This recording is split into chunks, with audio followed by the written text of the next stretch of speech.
Bonjour à tous. Ce que cache Ursula von der Leyen, la présidente de la Commission européenne, on va la disséquer aujourd'hui. Je pense que sur certains sujets, vous allez tomber de votre chaise. J'ai découvert certaines petites choses.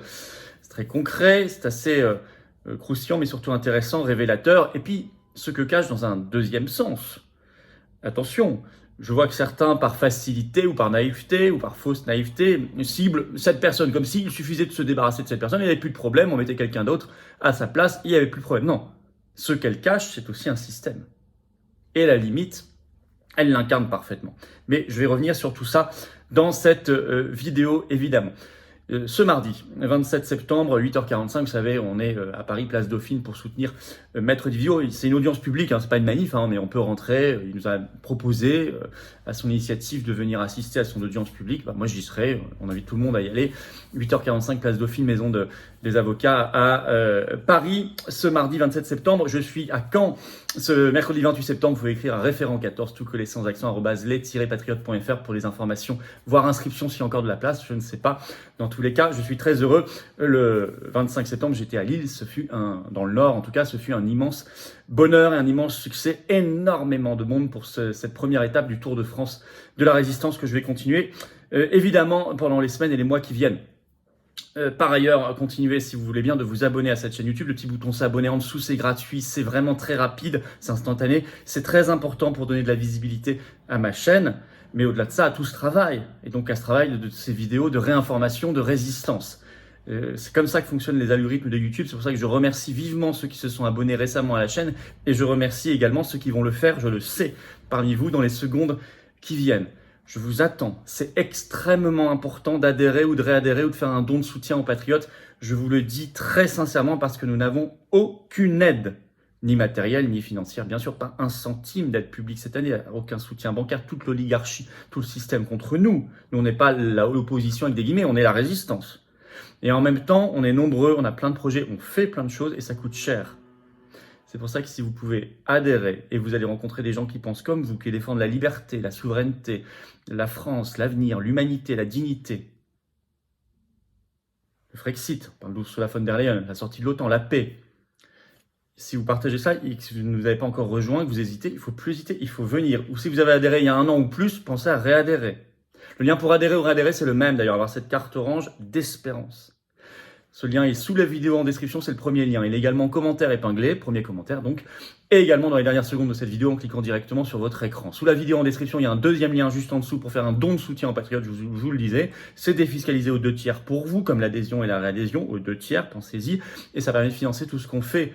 Et au-dessus de 500 € de dons, il y a des avantages nouveaux, vous allez voir sur le site des patriotes, mais dans tous les cas, quel que soit le montant, c'est vital, c'est utile et c'est défiscalisé. Bravo donc aux donateurs, aux réadhérents également, bienvenue aux nouveaux patriotes. Alors, ce que cache Ursula von der Leyen, un peu dans tous les sens du terme. Elle est un problème, c'est évident, mais est-elle le problème? Alors d'abord, c'est petit ou c'est lourd secret. Figurez-vous, vous connaissez l'affaire des SMS qu'elle a échangé avec le PDG de Pfizer, M. Bourla, qui avait été révélé par le New York Times en avril 2021. Et on n'a toujours pas, d'ailleurs, la médiatrice de l'Union européenne a fait des rapports accablants. On n'a toujours pas ces textos. Et ça, c'est un premier volet bien connu, mais il y en avait déjà eu un avant. Et ça, je l'ai découvert. Figurez-vous, en retombant sur un article du Monde du 22 décembre 2019. Elle venait d'être nommée à la Commission européenne et c'était avant le Covid. Le titre de cet article, il est toujours en ligne, hein. Mystérieuse suppression des données de l'ancien portable d'Ursula von der Leyen. Décidément, sacrée cachetière. Je vais vous lire l'extrait de cet article. La commission d'enquête parlementaire créée outre-Rhin, en Allemagne, pour faire la lumière sur les conditions dans lesquelles son ministère a eu recours à des consultants extérieurs. Ah bah, on retrouve les histoires de cabinets de conseil, hein.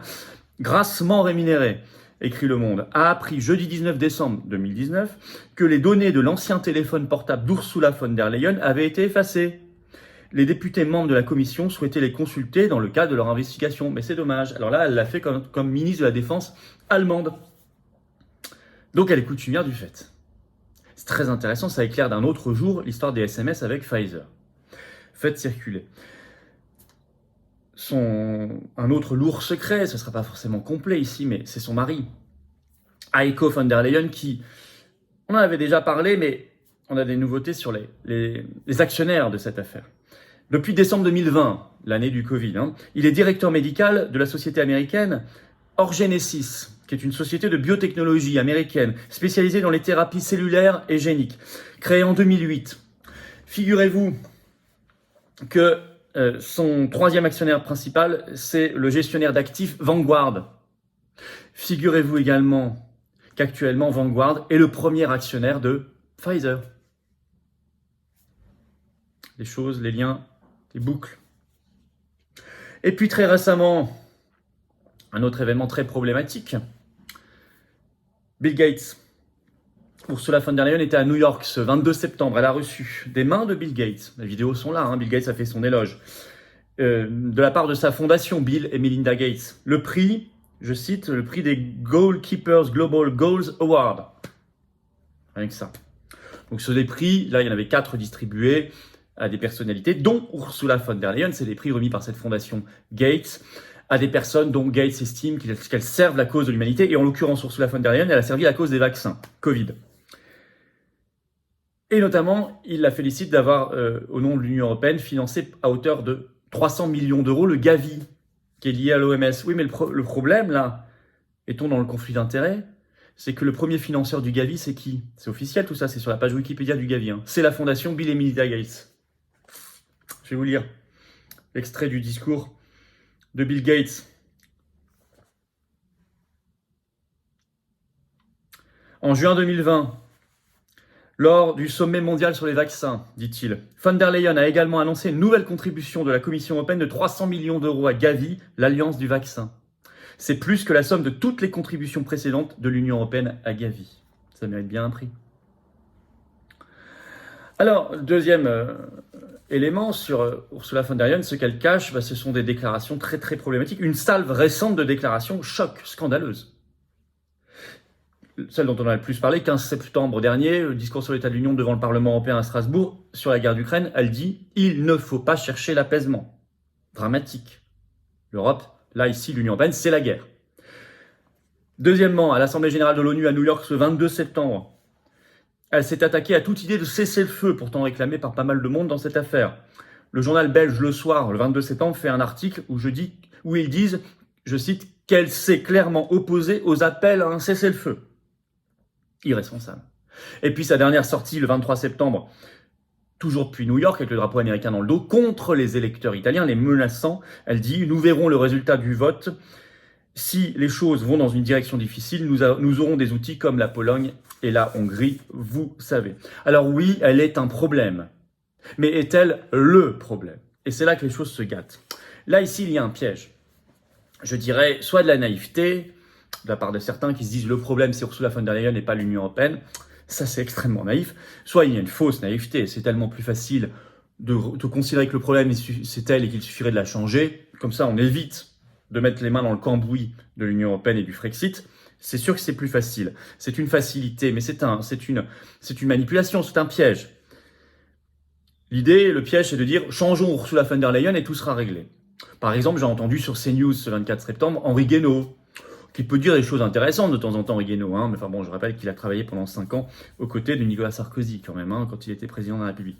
Et il a déclaré, je cite, Ursula von der Leyen est devenue un vrai danger pour l'Europe. Il ajoute, elle incarne l'Europe de la fuite en avant. Ça n'est plus de l'ingérence. Elle est complètement sortie de son rôle. Alors, quand on écoute ça rapidement, on se dit oui, il a raison. En fait, c'est très problématique ce qu'il dit. Non, elle n'est pas sortie de son rôle. Elle est son rôle. Aujourd'hui, le président de la Commission ou la présidente de la Commission européenne a ce pouvoir-là. Sauf qu'elle le dit, elle ne le dissimule pas. Donc elle est dans son rôle, elle est son rôle, elle incarne son rôle. Au contraire, c'est bien ça le problème. Henri Guénaud dit, elle incarne l'Europe de la fuite en avant. Non, elle incarne l'Europe, point. Enfin, l'Union européenne, parfaitement. Dans sa brutalité, dans son désir d'hégémonie, de soumission. Faisant la même erreur, ou faute, on peut citer un député RN, Julien Audoul, sur France Info, ce 24 septembre, qui a soutenu les demandes d'excuses ou de démission émises par Matteo Salvini en Italie sur Twitter contre Ursula von der Leyen. Mais quand on se dit qu'il suffirait qu'elle démissionne ou même qu'elle s'excuse, mais c'est très problématique. Sa démission, oui, mais elle est remplacée par un autre président de la Commission européenne avec les mêmes traités, les mêmes prérogatives, les mêmes compétences, le même état d'esprit. Et les excuses, c'est encore pire. Parce que ça signifierait que ça réglerait le problème de la remplacer, ou même si elle se limitait à se présenter des excuses, ça suffirait? Bien sûr que non. Le problème, c'est la structure en elle-même. Ce que cache Ursula von der Leyen, c'est l'Union européenne, c'est traiter sa politique, sa philosophie. Quand Macron parle à tout bout de champ dans ses discours d'Europe souveraine ou de souveraineté européenne, comme maintenant le chancelier allemand Olaf Scholz le fait aussi, il a parlé d'Europe souveraine dans son discours à Prague le 30 août dernier, d'ailleurs Macron s'en est félicité. Il crée structurellement des Ursula von der Leyen. Elle, sur quoi elle s'appuie dans ses discours et son arrogance? Elle s'appuie sur ces concepts de souveraineté européenne qui dépassent les nations, qui écrasent les nations, d'Europe souveraine. Elle se prend d'ailleurs elle-même pour la souveraine, la reine. La vraie réponse, c'est le démontage de cette folie oligarchique et supranationale. Pour la France, c'est donc le Frexit, l'Italie, l'Italexit. Et je vais vous dire même, à la limite, tant mieux si Ursula von der Leyen est si urticante. J'allais dire urticante. Ursula. Si elle est si urticante, si elle est si arrogante, pénible, c'est difficile à supporter, c'est agaçant, mais à la limite, tant mieux qu'elle soit si caricaturale. Car rien n'est dissimulé, on voit tout. On voit la machine européiste dans son horreur, dans son arrogance, dans son cynisme, dans sa violence, dans sa corruption, dans sa soumission. Ça choque et ça réveille. Eh bien, tant mieux.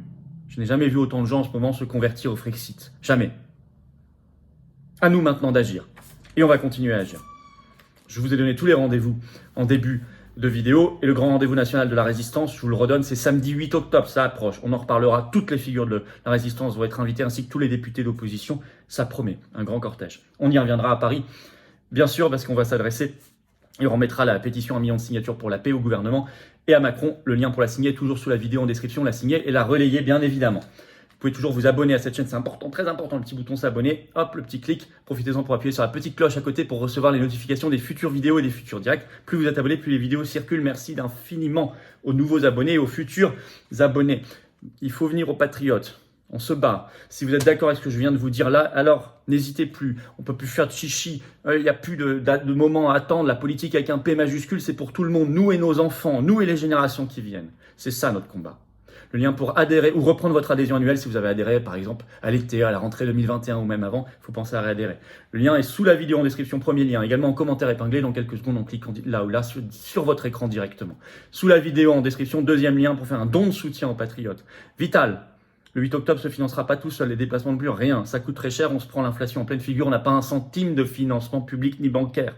Rien. Cette année, rien. Alors ça coûte. Bravo donc aux donateurs, c'est défiscalisé de tiers pour vous comme pour les adhérents et les réadhérents bien sûr. Et bienvenue également aux nouveaux patriotes. Allez, vive la France!